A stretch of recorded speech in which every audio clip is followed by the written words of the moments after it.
Perkenalkan, nama saya Nurul Aspira, Prodi Akuntansi angkatan tahun 2018.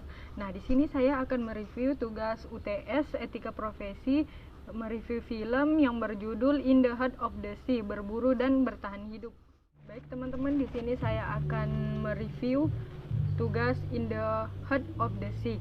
Nah, In the Heart of the Sea merupakan film bergenre adventure, drama, thriller yang diluncurkan pada Desember 2015 berdasarkan novel karya Nathaniel Piltridge yang berjudul In the Heart of the Sea. Kisah ini mengenai kehidupan abad ke-18 di mana pada masa itu belum adanya pertambangan minyak dan manusia mendapatkan minyak dengan minyak hewani. Salah satu hewan yang diburu masa itu adalah ikan paus. Nah, ikan paus yang diburu adalah ikan paus yang memiliki ukuran besar, sehingga minyak yang dihasilkannya itu bisa lebih banyak. Para pelaut yang berburu ikan paus masa itu sangat berambisi dan serakah, sehingga terciptalah suatu keadaan buruk pada masa itu, sehingga beberapa pemburu ikan paus menjadi jerah terhadap perbuatan mereka sendiri. Film ini disutradarai oleh Ron Howard, membawa tayangan menarik yang cukup menyita perhatian penontonnya dan dibintangi oleh pemeran-pemeran yang berkomitmen besar, di mana mereka rela melakukan diet ketat untuk menampilkan peran terbaik mereka. Nah, isinya itu pada masa dingin 1820 New England ada sebuah kapal pencari ikan paus bernama Essex. Kapal itu diketuai oleh Owen Kiss atau Kirk Hemsworth dan seorang kapten bernama 1820 New England ada sebuah kapal pencari ikan paus bernama Essex.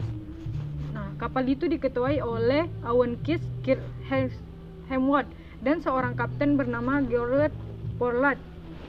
Jr. Benjamin Walker. Owen Kiss terkenal dengan pengalamannya sebagai pelaut dan juga pemburu ikan paus pada masa itu, sedangkan Kapten George Pollard Jr. adalah kapten kapal yang masih sangat minim pengalaman dan memiliki ego yang besar. Para awak kapal sangat menghormati dan mengagumi Owen Kiss dibanding sang kapten kapal. Hal ini menciptakan berbagai konflik saat pelayaran mereka dan menciptakan kondisi yang tidak harmonis pada kerjasama mereka dalam berburu ikan paus saat itu. Pada suatu hari kapal mereka merapat di sebuah daerah. Di daerah tersebut mereka mendengar isu perburuan ikan paus terbesar yang belum pernah ada sebelumnya.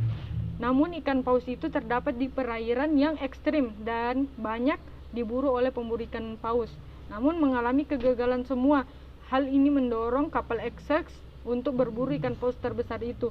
Namun sayang, peruntungan mereka tidak seindah yang mereka bayangkan.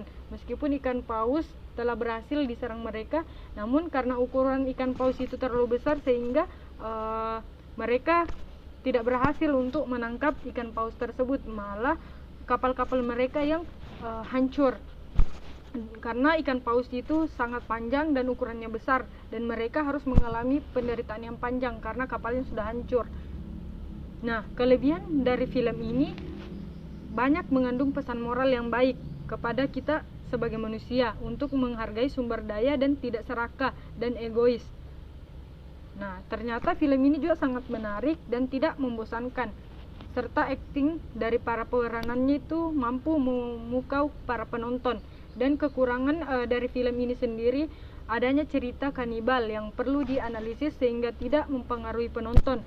Kedua, penayangan film tidak dapat ditayangkan di segala usia, terlebih untuk anak-anak dan juga penderita trauma dan praktis lainnya. Dan di sini juga filmnya ini banyak mengandung kayak kekecewaan karena sudah dipercayai, diberi janji-janji untuk memimpin kapal, tapi malah orang yang belum tahu apa-apa dipercayakan untuk sebagai pemimpin kapal. Nah, di sini juga rasa keegoisan itu terlalu tinggi karena saling mementingkan diri sendiri, bahkan pokoknya dia serakah sekali untuk demi kekayaan. Tapi di sini kita itu nilai etikanya kita tidak boleh sombong, tidak boleh egois, harus saling membantu sama lain.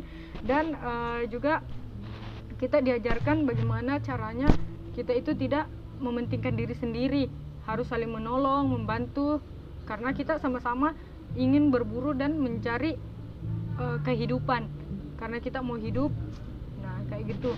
Nah, juga sekian dari saya. Jadi di sini kita diajarkan bagaimana tidak egois, harus saling membantu, tidak boleh merasa kecewa.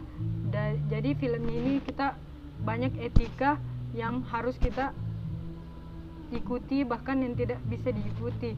Nah, di sini kita diajarkan bagaimana kita saling merangkul, tidak boleh ada yang egois, harus saling membantu, tidak merasa kecewa, harus saling percaya diri, kayak gitu. Jadi sekian dari review film saya Nurul Aspira.